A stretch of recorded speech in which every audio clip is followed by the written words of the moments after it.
I have the honor of introducing our keynote tonight.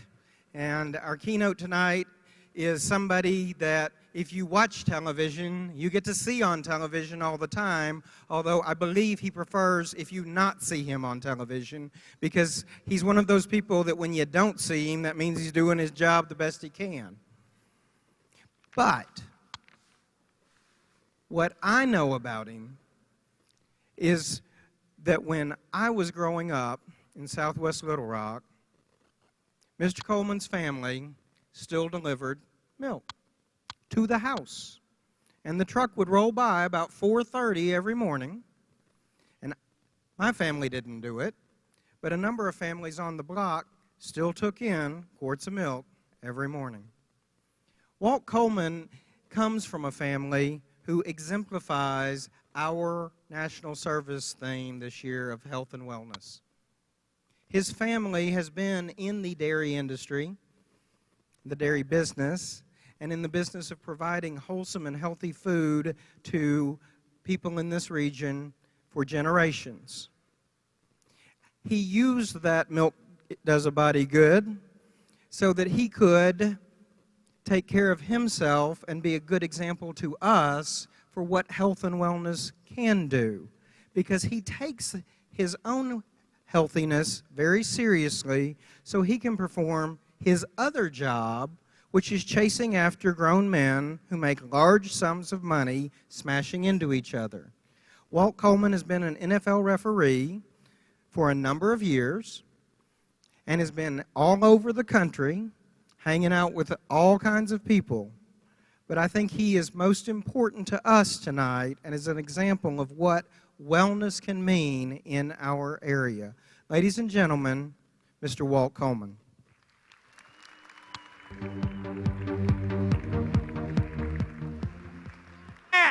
Appreciate that. Oh, I'm so excited about the opportunity to be here and be a part of this convention tonight and recognizing all these great youth tonight. Now, that was a tremendous introduction, very positive, and great applause. But I got to be honest with you, based on what I do on Sunday afternoons as a referee in the National Football League, that's not the normal reception that I get.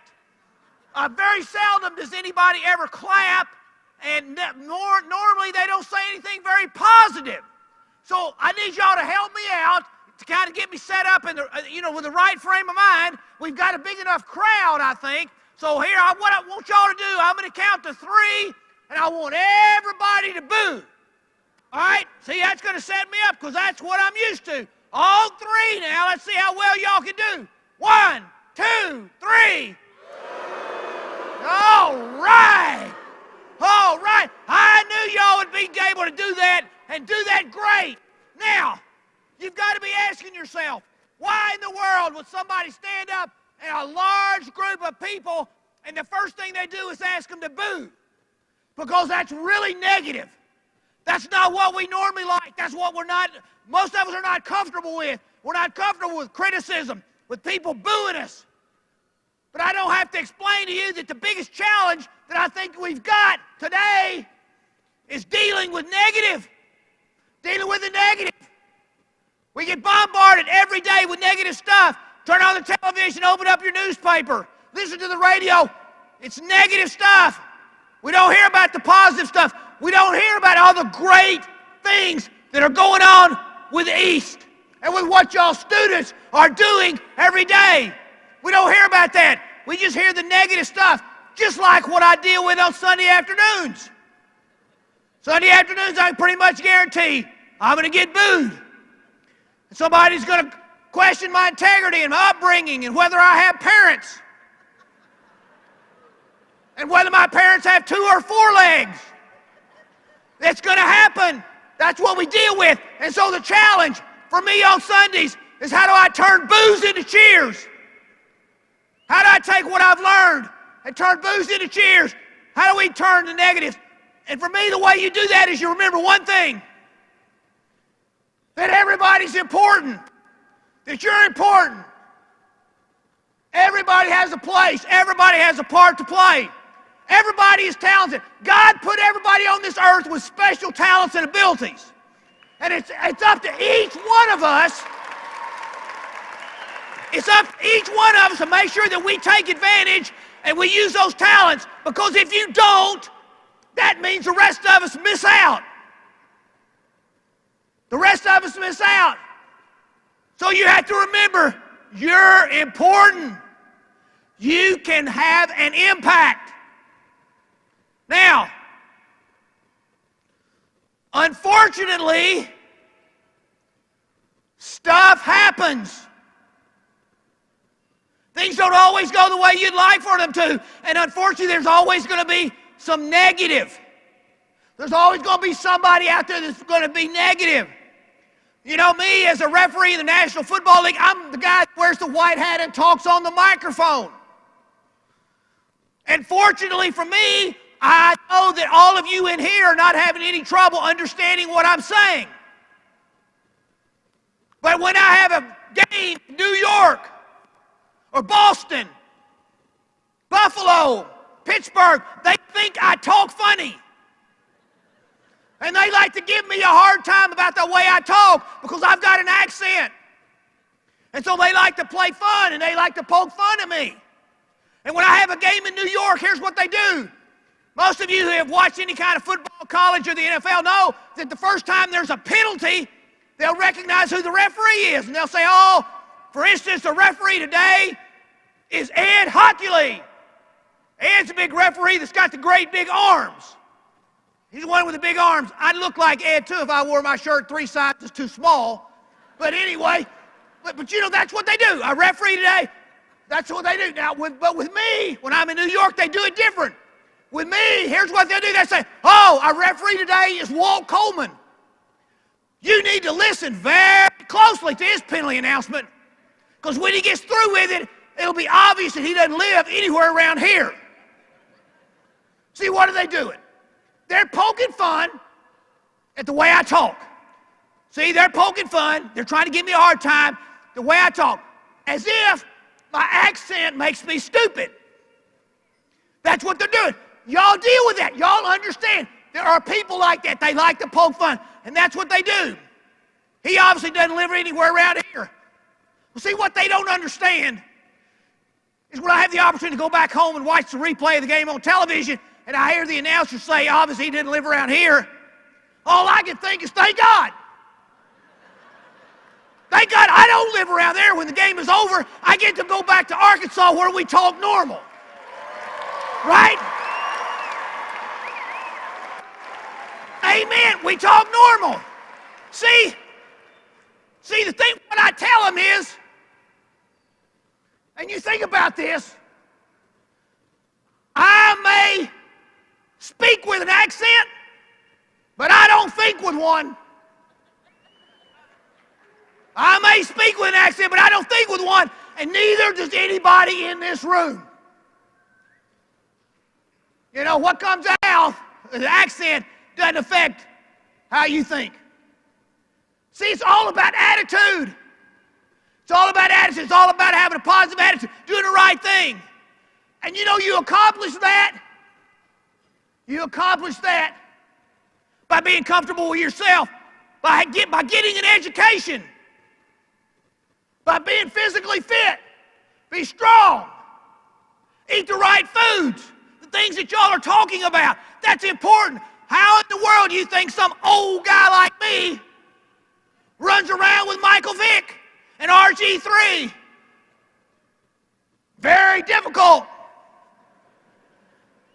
You have to be physically fit and mentally strong. And I tell you, it doesn't change whether you're 5, 12, 20, or 60. That's what it's about. The more comfortable you are with yourself, the easier it is to understand that you're important. Because that's what it's about. Because the criticism is going to be there. There's always going to be somebody out there that wants to run you down. There's always going to be somebody that's going to question what you're doing. I was fortunate enough this year to work a game in New Orleans. I like going to New Orleans. Great place to go. Great food. Great place. And you know it's going to be 72 degrees. which considering the winter we've had, that's a real plus, 72 degrees. So anyway, I had the game in New Orleans this year between the Saints and the Cardinals. It was a great football game. New Orleans won the game. And as officials, we didn't have anything to do with the outcome of the game, as normal. Why does everybody laugh when I say that, as normal? Anyway, but it was a great football game. The Saints won the game, and we didn't have anything to do with it, so now the game is over. And as you can imagine, as officials, the main thing that we do when the game is over is we hurry and get to the airport so we can get out of town. And so that's what we do. And now, as y'all know, with all the technical skills and with technology, unfortunately nowadays, we carry our emails around with us. We can't get away from my emails. Used to, I didn't have to worry about emails until I got back to the office on Mondays. But now it's a little different. So on the van ride from the stadium, from the Superdome in New Orleans to the airport in New Orleans, I got an email. Now the Saints won the game very handily. We didn't have anything to do with the outcome of the game, but I get this email. And the email comes in and it's from Ray St. Pierre. Ray St. Pierre's email. Now for me, with a name like that, I just assumed he was from Louisiana. Sounded like a Louisiana name. I thought that had to be. So I was excited because I was getting an email from Ray St. Pierre from Louisiana, and the Saints won the game, so I was going to get some positive feedback about the game that we worked. Let me share with you what old Ray had to say. Walt Coleman, you suck as a referee. I hope you're a better dairyman. Oh yeah, you'd have to be, or you'd be out of business. Now, I'm not going to read the body of this email. I'll refrain from doing that. I'll just read the last sentence. The last sentence says, please retire from the NFL before you ruin its credibility. See, there's always going to be somebody out there that wants to run you down. And unfortunately for each one of us in this room, you're going to have to deal with that. But the important thing, and you look at all the positive things that we've seen and what you students have done for your communities, for your state, and for your country. Now that's what it's all about. So how in the world could you feel bad or be negative about anything with all those positive things that you've done? There shouldn't be any way. See, that's what it's all about.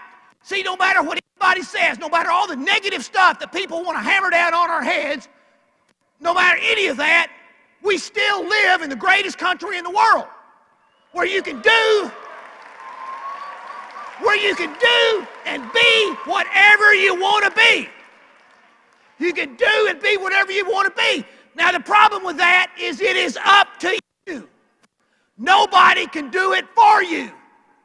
This great country that we live in was built by people who were willing to get involved, who were willing to stand up for what they believed in and to do what's right and to get involved.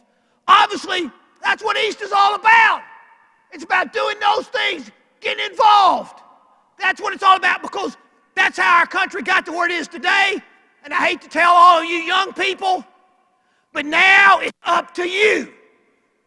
It's up to you, because it still takes people who are willing to get involved, to stand up for what they believe in, to do what's right. And I know that's what the people in this room have done. All you have to look at the projects and what's going on. Unbelievable. That's what it's all about. It's about being involved. Now, when you're involved, when you're out there, are you going to make mistakes? Sure. It's going to happen. You know, all the folks that have the opportunity, they've been up here on stage and have to speak in front of people. Oh, that's nervous. But look, they got the guts, the fortitude to do it. That's what it's all about. It's about being involved. It's about being out there. It's about doing it. So I'd like to read this. I'd like to read this part of a speech that was given by Teddy Roosevelt. Now, A lot of you young people are going to recognize part of the speech because part of it is tattooed on the arm of Miley Cyrus. Now, I'm not sure that says anything about this, what I'm going to read, but it's important to me. And I call it the arena. It's not the critic who counts, not the man who points out how the strong man stumbles or whether the doer of deeds could have done them better. The credit belongs to the man who is actually in the arena, whose face is marred by dust and sweat and blood, who strives valiantly, who errs and comes up short again and again because there is no effort without error and shortcoming, but who's actually strived to do the deeds, who knows the great enthusiasms, the great devotions, who spends himself in a worthy cause, who the best knows in the end the triumph of high achievement, and who at the worst, if he fails, at least fails while daring greatly, so that his place shall never be with those cold and timid souls who know neither victory nor defeat.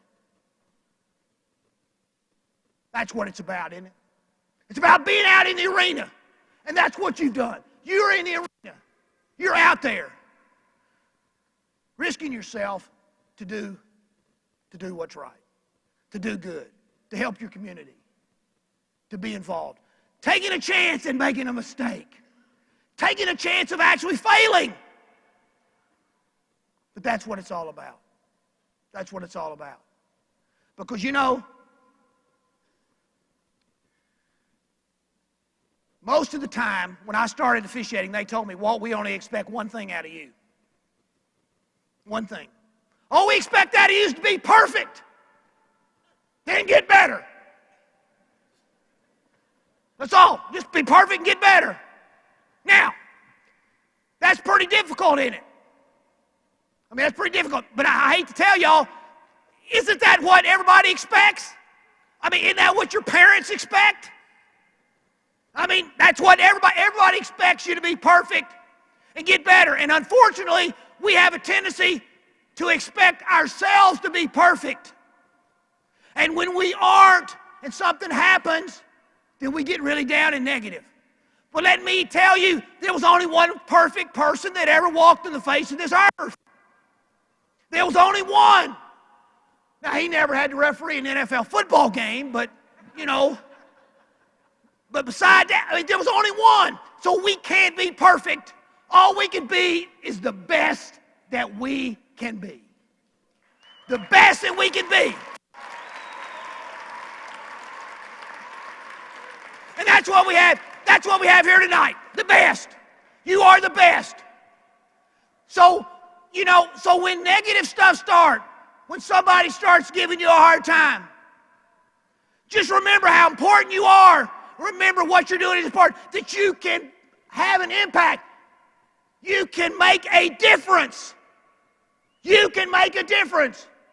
And so when the negatives start, when maybe the boos start, just remember that you can make a difference and you're important, and you'll be able to turn those boos into cheers. Congratulations. It's just great to be here.